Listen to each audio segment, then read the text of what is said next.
everyone, and welcome to another episode of Drinking and Reading. Coffee and Weird Tales.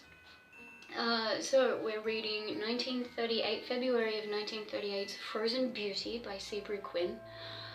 And where last we left, who is it? I think it's the Doctor and Jules de Grandin.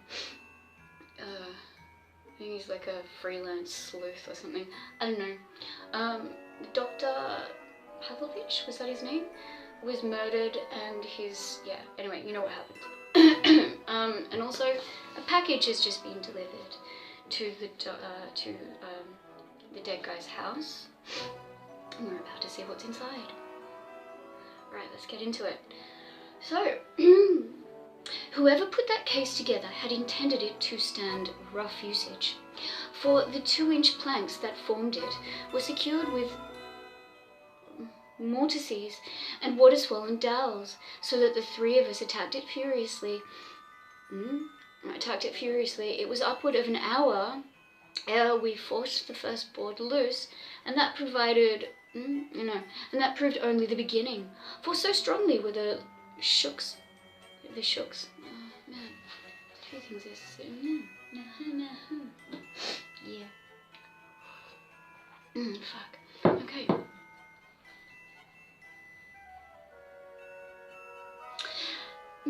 For so strongly were the shooks attached to one another that our task was more like breaking through a solid log than ripping a jointed box apart. Finally, the last plank of the lid came off and revealed a packing of thick felt. It's exciting. Thick felt. Que diable! Snapped de Grandin as he struck the crowbar on the heavy waddling. What is this? What did you expect? I queried as I mopped a handkerchief across my face. Yes, what did you expect? A man, perhaps a pair of them, by bleu, he answered. It would have made an ideal hiding place. Equipped with inside fasteners, it could have been thrown open in the night, permitting those who occupied it to come forth and search the place at leisure. There's certainly no room for a man or two in there, I nodded, prodding tentatively at the black felt waddling with my finger. But how would he get air, I say? What is it? He demanded. You have discovered something? Feel this, I interrupted. It seems to me it's parbleu, but you have right, he exclaimed as he laid his hand against the felt. It is cool, at least 10 degrees cooler than the atmosphere. Let us hasten to, underneath the secret. What? Let's hasten to unearth the secret of this sacré chest, my friends. But let us also work with caution. It may contain a charge of liquid air. Liquid air? I echoed, as with heavy shears the servant brought. As with the heavy shears the servant brought, he started cutting the layers of laminated felt.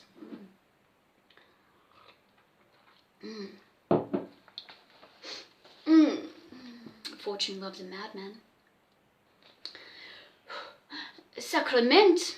Liquid air, my friend, brought in sudden contact with warm atmosphere. It would vaporize so quickly that the force of its expansion would be equal to a dynamite explosion. I have seen it.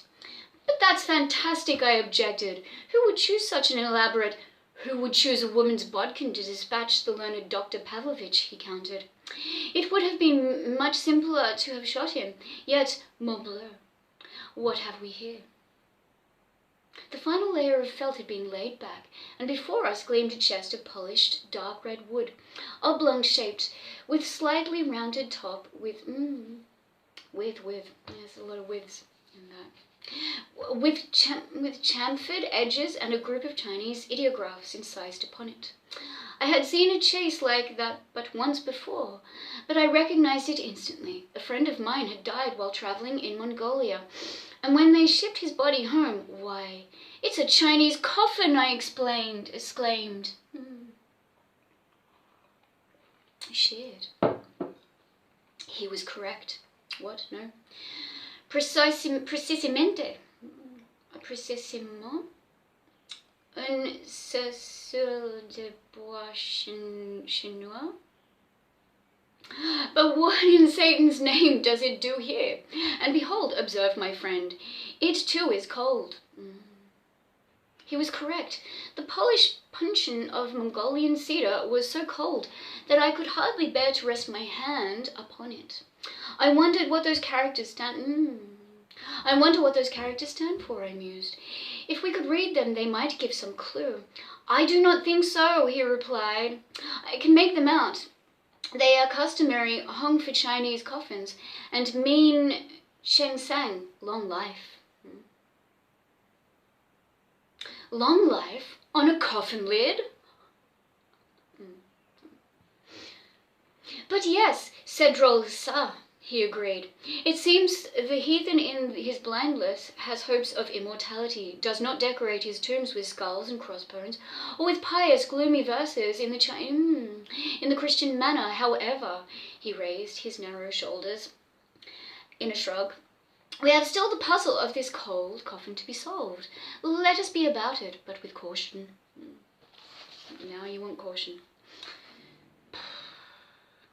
With more care than the average dentist shows when he explores a tooth, he bored a small hole in the cedar with an auger, pausing every now and then to test the temperature of the small bit against his hand. Some 30 seconds later, he leapt back. I have struck nothingness. No. The bit is through. Stand clear, he cautioned, and a gentle hissing followed like an echo of his warning, as a plume-like jet of feathery Remex grey soot geysered upward from the coffin. Yeah, okay. Geysered upward from the coffin lid. Carbon dioxide snow, we chorused, and carbon dioxide snow. Tiens, it seems we shall not listen to the angel songs immediately, added Jules de Grandin with a laugh. The casket followed us. The casket followed usual Chinese patterns, made from a single hollowed log with top and bottom joined by dowels. It was covered with successive coats of lacquer, which made it seem an undivided whole, and it was not till we searched some time that we were able to discern the line between the lid and the body. As a series of small auger holes was driven in the wood, and when these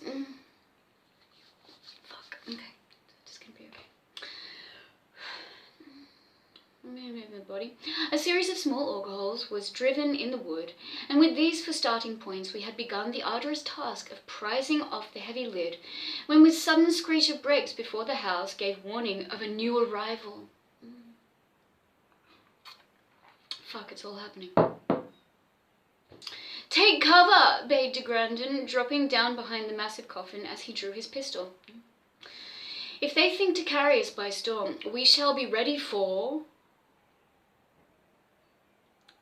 Mikhailovich, has it come? Prodon and Matrona here. Yeah, okay. Prodon and Matrona are here. We must make haste. Where are you, man? Rattling the knob, kicking on the panels, someone clamoured at the front door furiously. Then, as we gave no sign, burst out in a torrent of entreaty phrased in words that seemed entirely consonants.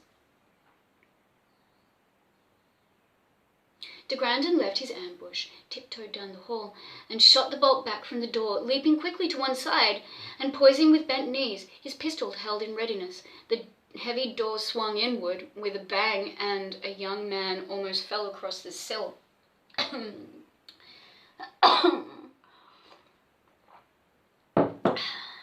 Oh, here's de Grandin. There he is. Yeah. It's not a very good shot, but you know, that's him. Anyway, yes. Mikhail, he called hysterically. They're here. I saw them on the road today. Has it come, Mikhail? Oh my God! As he saw the coffin stripped of its enclosures, standing in the glaring light from the... I don't know who's talking right now. Who are we talking about? Whole chandelier. Too late, too late! He stumbled blindly a few steps, slumped down to his knees, then crept across the polished floor, dropping head and hands upon the coffin lid and sobbing broken-heartedly. Nikakova! Radost moya! He entreated. Oh, too late, too late! Tenez, monsieur, tenez, monsieur. You seem in trouble. De Grandin moved from his concealment and advanced a step, pistol lowered but eyes wary. Pardon? The stranger half rose from his knees. A look of utter loathing swept his face. You! His furious expression faded and gave way to one of wonder. You're not... Who are you? He stammered. Eh bien, my friend. I think that we might say the same to you, de Grandin answered. It might be well if you explained yourself without delay. A murder has been done here, and we seek the perpetrators. A murder? Who? Dr. Pavlovich was murdered something like an hour ago. We are expecting the police. Pavlovich killed? It must be Prodin was here then, the young man breathed. With this coffin like this when you... Was this coffin like this when you found it? It was not. It came after Dr. Pavlovich was murdered. We suspected it might be connected with the crime, and were about to force it when you came howling at the door. Quick then! We must take it off before... One moment, if you please, monsieur. A murder has been done, and everyone about the place is suspect. Till he clears himself. This is... never rained but applause. This so mysterious parcel came while we were seeking clues, and neither it nor any other thing may be removed until the police. There's a lot of, cut-off sentences in this story. It's kind of annoying me a little bit. I'm going to push on. We can't wait for the police. They wouldn't understand. They'd not believe. They'd wait until it is too late. Oh, monsieur, I don't know who you are, but I beg that you will help me. I must remove this coffin right away, get it to a safe place, and have medical assistance. Or, I am Dr. Jules de Grandin, and this is Dr. Samuel Trowbridge, both at your service if you can convince us that you have no criminal intent. The little Frenchman said, Why must you rush away this casket which was brought here but a little while ago, and why should you desire to keep its presence hidden from the officers? A look of desperation crossed the other's face. He laid his forehead on the chilly coffin top again and burst into a fit of weeping. Finally, you are educated men, physicians, may understand. Okay. It's going to be okay. And may understand, he murmured between sobs. You must believe me when I tell you that unless we take this coffin out at once, a terrible calamity will follow. De Grandin eyed him speculatively. I will take the chance that what you say is true, monsieur, he answered. You have a motorcycle outside. Good. Dr. Trowbridge will accompany you and guide you to our house. I shall stay and wait until the police have been notified and aid them with such information as I have. Then I shall rejoin you. Turning to the servant, he commanded, Help us place this box upon the motor, if you please. Then hasten to the nearest neighbours and telephone the officers. I await you here. Yeah, okay, well, I think we're going to stop there. I'm in it, but I'm just maybe not as in it today as I want to be. So, also, we're up to page 64. Okay, also, I'm about to go for a walk with my husband, so gonna stop, gonna just, if you've listened, thanks for listening. I'm still no closer to finding out what the fuck's going on in the story, but I mean, I'm sure all will be revealed.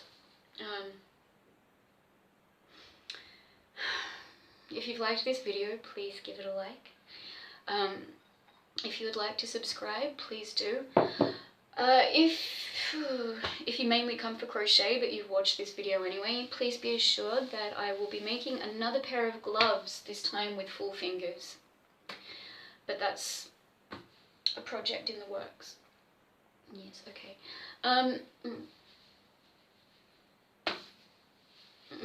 Thanks for watching. See you next time.